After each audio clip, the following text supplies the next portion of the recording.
বন্দ্যোপাধ্যায় নিজের গলার ঘামে ভেজা উত্তরীয় পরিয়ে দিচ্ছেন বিদ্যাসাগরকে, তা দেখে এই সমাজ, এই বাংলা এবং বাঙালির সমাজ তারা লজ্জিত হচ্ছে। কিছু কিছু পাষণ্ড তৃণমূল দলের প্রমোশনের জন্য বলে ফেলছেন যে মমতা বন্দ্যোপাধ্যায় নাকি শ্রী চৈতন্য দেবের উত্তরসূরি।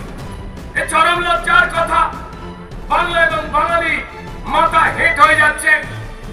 সম্মানীয় বিরোধী দলনেতা এবং তার সঙ্গে আমরা প্রতিবাদ মিছিল করেছিলাম যখন আমাদের পরম প্রিয় বাংলা এবং বাঙালি এই দুটো শব্দ, এই কথাগুলো পূর্ণই হতো না যদি রবীন্দ্রনাথ ঠাকুরের নাম না থাকতো।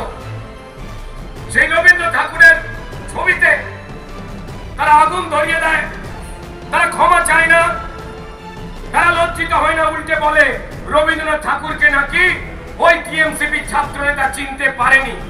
আমরা তৃণমূলকে বলতে চাই যে শ্রী চৈতন্য দেব, আমাদের ঠাকুর শ্রী শ্রী রামকৃষ্ণ দেব, মা শারদা, স্বামী বিবেকানন্দ, আমাদের বিদ্যাসাগর এবং রবীন্দ্রনাথ, তাদের যারা চিনতে পারে না আসলে তারা বাংলার বাঙালিকেই চিনতে পারেনি। ছোট করে বলতে গেলে আপনারা জানেন যেখানে একজন বিরাট বড় নেত্রী রয়েছে, যিনি দিল্লির পার্লামেন্টে গিয়ে কৃষ্ণনগরের মানুষের অভিযোগ, তাদের কষ্টের কথা বলেন না। তিনি ধনী ধনী ব্যবসায়ীদের কি করে সুবিধা হয় সেই কথা বলেন। লক্ষ লক্ষ টাকা দামের ব্যাগ, সেই টাকা নিয়ে তিনি ঢোকেন। তিনি মা কালীকে মদ ও মাংসের দেবী বলে ছোট করেন, আমাদের বুক ভেঙে যায়। যিনি সংবাদ মাধ্যমের যাবতীয় যারা কর্মী রয়েছেন তাদের 2 পয়সার সাংবাদিক বলে, আর তিনি আমাদের যারা সনাতনী রয়েছেন তাদেরকে, তাদের গলা ওই আচার মালাকে, ওই তুলসী মালাকে, পবিত্র তুলসীর মালাকে বলে দিলেন কাঠের মালা। না, আমরা কোন অনুদান নেওয়ার জন্য আসিনি আপনাদের থেকে। মহামৈত্র জেনে রেখে দিন, আপনি আর আপনার মালকিন যে টাকা মাইনে পাচ্ছেন, যে গাড়ি চড়ে ঘোরেন, এই গরিব মানুষগুলোর টাকা, আপনাদের পৈতৃক সম্পত্তি নয়। কিন্তু মালকিন আছে টেনশনে। আমি ছোট করে কয়েক লাইন বলবো, আর আমি বলবো এখানে যে মানুষেরা রয়েছেন তারা গলা মেলাবেন, তারপরেই আমাদের সম্মানীয় বিরোধী দলনেতার গুরুত্বপূর্ণ কথা আপনারা শুনবে, যা শুনবার জন্য এসেছে।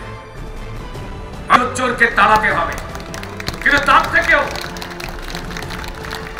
রয়েছে, কারণ চোরের রানী চুরি ছাড়া জিততে পারে না।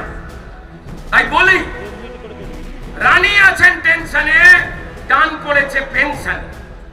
আরে রানী আছেন টেনশনে, টান পড়েছে পেনশনে, ভেজাল দিয়ে চলে না, কখন কি হয় কে জানে।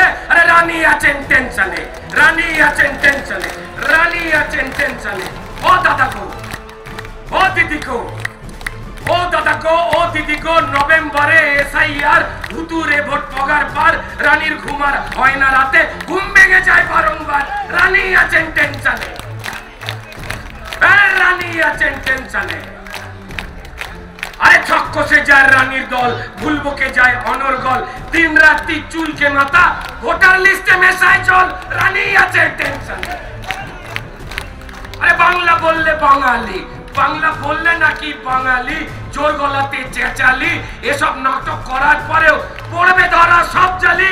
রানী আছে টেনশনে, টান পড়েছে পেনশনে। তো ভাই জোট বাঁধো সব একসাথে, বাঁচতে হবে ডাল ভাতে। জোট বাঁধো সব একসাথে, বাঁচতে হবে ডাল ভাতে।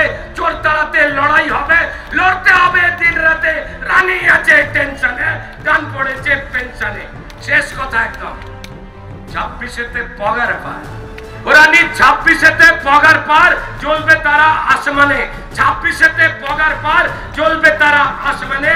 বিদায় নেবে চোর ছাচর, রানী আছে টেনশনে, রানী আছে টেনশনে, কান পড়েছে পেনশনে। হবে তারা পগার পার, জ্বলবে তারা আসমানে। রানী আছে টেনশনে, রানী আছে টেনশনে, কান পড়েছে পেনশনে। ভারত মাতা কি জয়।